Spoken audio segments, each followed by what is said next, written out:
इतनी तेजी से इंडिया ग्रो करेगा ये तो कभी शायद किसी सुपर पावर ने भी नहीं सोचा होगा। लास्ट 5000 साल में तक इंडिया ने वर्ल्ड को डोमिनेट किया। इंडिया इस वक्त किन ऊंचाइयों पर है? जैसे हम अपनी बात करते हैं, हमारे पास सिर्फ 25 करोड़ की आवाम है, 25 करोड़ की आवाम भूखी नंगी मर रही है, और इंडिया की आप देखिए कि इतना सुख है। This is unbelievable.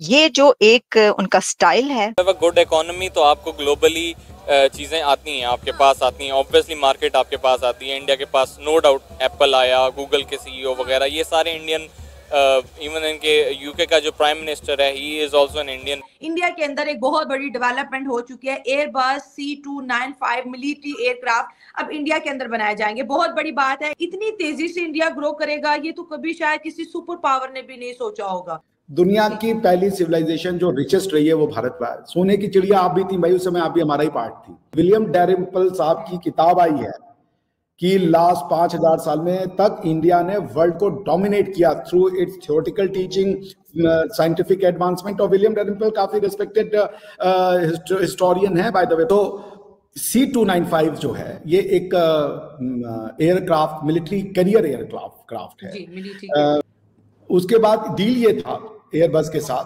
कि ये जो हमें C295 जो है वो हमको प्रोवाइड करेंगे 56 इन नंबर, ठीक है ना। 56 ऐसे एयरक्राफ्ट वो हमको देंगे।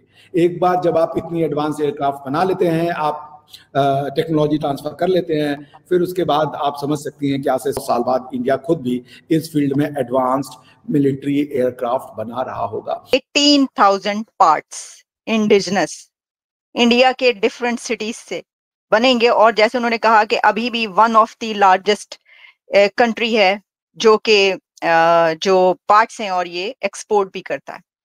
डिफेंस इक्विपमेंट की बात हो रही है। इंडिया को जो एविएशन का हब भी हम बनाएंगे, मास्टर, मतलब हर चीज में जो है वो अपना एक एक्सपर्टीज ऐसी रखना चाहते हैं जो कि सबसे बेस्ट हो, दी बेस्ट हो, और वो मास्टर बने उस चीज में, उस स्किल के। तो इसके ऊपर जो रोजगार पैदा होगा, जो भी होगा, वो तो अपनी जगह पर, लेकिन हम जिस पॉइंट ऑफ व्यू से बात कर रहे हैं वो ये है कि इंडिया की ऊंची उड़ान इस वक्त वहां पर है कि जहां पर जब उनके कंट्री के अंदर कुछ लॉन्च होता है, कोई फैक्ट्री बनती है, कुछ भी होता है, तो उस पे दुनिया के जो दूसरे बड़े लीडर्स हैं उनको बुलाकर उनके साथ मिलकर वो लॉन्च होता है। और क्योंकि दुनिया की जितनी भी बड़ी कंपनीज हैं वो उनके साथ मिलकर काम कर रही हैं और उनके जो ताल्लुकात हैं, रिलेशंस हैं और फॉरेन पॉलिसी है वो दी बेस्ट है, तो उस पे तो कोई वो दो राय है ही नहीं।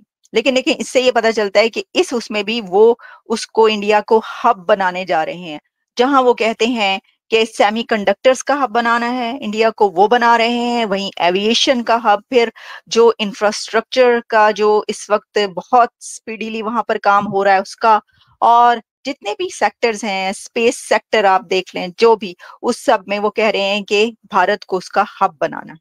और वो हब इसलिए बनाना है उन्होंने, और वो बना रहे हैं क्योंकि जो 5th बड़ी इकोनॉमी है, 3rd वो बनने लगे हैं, और दुनिया की सबसे बड़ी पॉपुलेशन। अब उसको, उनका जो एक स्टेटस है वो उसको वहां पर लेकर हर तरह से हर डिपार्टमेंट में लेकर आ रहे हैं।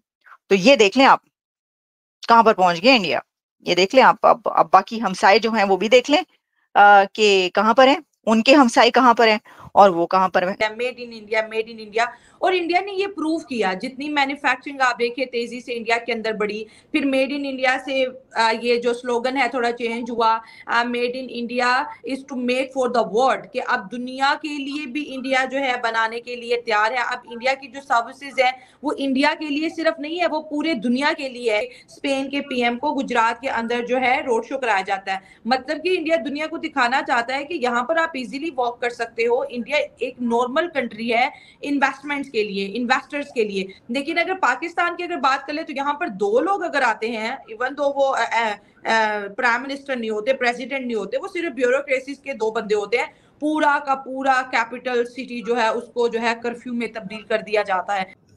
प्रेम से घंटी घुमाइए, नवाज शरीफ बनिए कि मोदी जी बिटिया की शादी है, आना है तो हम आएंगे, जान को जोखिम में डाल के आएंगे, प्रोटोकॉल को धता बता करके आएंगे और आपसे गले मिलेंगे और आपकी माता जी के पैर भी छुएंगे।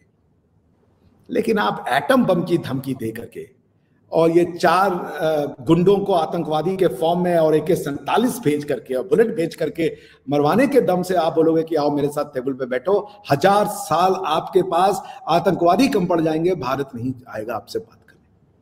हमने ऐसे कई आतंकवादियों को तुर्कों के फॉर्म में देखा है, ऐसे कई आतंकियों को अरबों के फॉर्म में देखा है, हम नहीं बदले।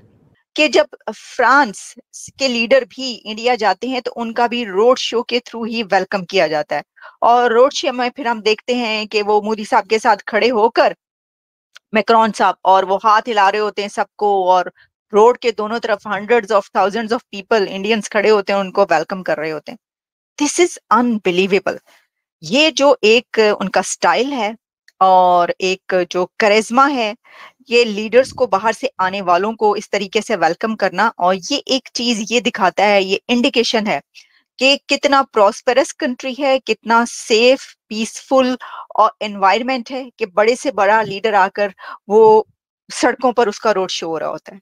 हमने तो आज तक देखे ना रोड शो की, जब हम बात करते हैं तो हमें तो यही कि जी कोई सिंगर जो है, उस कोई बैंड है, उनका रोड शो हो रहा है, या फिर पॉलिटिकल पार्टीज का रोड शो हो रहा है। कभी आप सोच सकते हैं कि देखे ना, ऑब्वियसली इसके लिए एक एनवायरनमेंट की जरूरत होती है कि इंडिया के ही पड़ोस में अगर कोई लीडर वहां पर जाए, जैसे कि अभी ऐसी हुई, तो रोड शो के थ्रू जो है उनको ले जाया जाए, उनका इस्तकबाल किया जाए।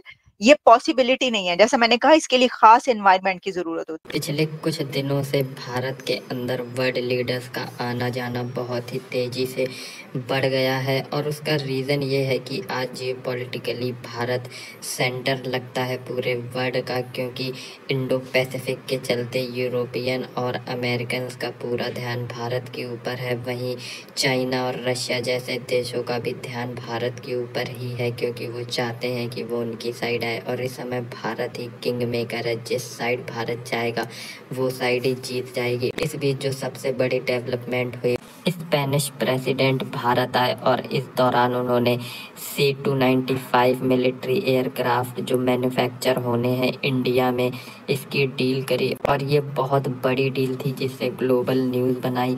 और साथ ही साथ आने वाले समय में भारत ये मिलिट्री एयरक्राफ्ट दूसरे देशों को एक्सपोर्ट करेगा, जिससे भारत का जो डिफेंस मैन्युफैक्चरिंग है उसे बहुत ज़्यादा बूस्ट मिलेगा। और साथ ही साथ जो यूरोपियन देश हैं वो भी भारत के ऊपर ज़्यादा निर्भर हो जाएंगे, जिससे भारत के सॉफ्ट पावर और हार्ड पावर में भी इजाफा होगा। और साथ ही साथ स्पेन के प्रेसिडेंट को रोड शो भी करवाया गया, जो कि एक बहुत ही बड़ी हाईलाइट थी इस टूर और एग्रीमेंट की। और इस पर पाकिस्तानी मीडिया का कहना है कि भारत इतनी सेफ कंट्री है कि वहाँ वर्ल्ड लीडर्स खुली गाड़ी में पूरे रोड शो कर सकते हैं। पाकिस्तान की बात आती है तो जब कोई लीडर आता है तो उन्हें पूरा पाकिस्तान को बंद करना पड़ता है, सीज करना पड़ता है।